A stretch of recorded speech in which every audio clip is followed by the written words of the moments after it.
Mga kapuso nating mga motorista dyan, mahilig ba kayo magkabit ng mga tinatawag na mga accessory gaya ng mga pailaw na nakakasilaw? O may paalala tungkol dyan ng mga otoridad? Ito't alamin ninyo sa pagtutok ni Rida Reyes.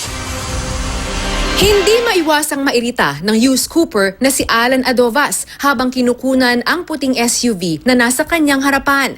Paano ba naman kasi ang tail light nito? Mistulang headlight sa sobrang liwanag. Umiilaw ang LED light sa tuwing pepreno ang sasakyan. Napanood ng Land Transportation Office ang video at hindi nila ito nagustuhan. Lalo pat malinaw naman daw sa kanilang panuntunan ang mga restriksyon sa tamang paggamit ng mga dagdag na pailaw. Sa ilalim ng kautusan, pinapayagan ang pagkakabit ng LED headlamp basta't hindi hihigit sa 6 na bumbilya. Sa ibaba ng handlebar lang din ito pwedeng ikabit, nakatutok sa baba at walang blinker mode para hindi makasilaw sa mga kasalubong na motorista. Ang brake light naman dapat iisa lang sa likod at kulay pula.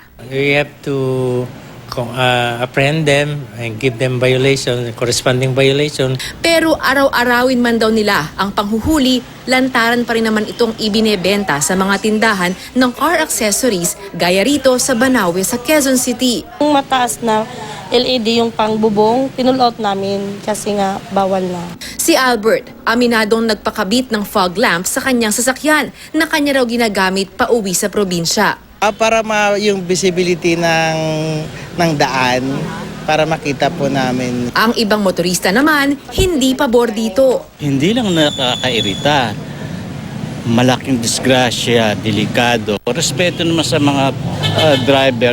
Pag madilim, nakatutok sa'yo, nasisilawan ka. Para kay Gus Lagman ng Automobile Association of the Philippines, bagamat tama lang na i-regulate ang paggamit ng mga dagdag na ilaw sa mga sasakyan, dapat matutunan ng bawat motorista ang road courtesy. When you buy a car, ano na yan that's already designed so that you can use it as it is, no?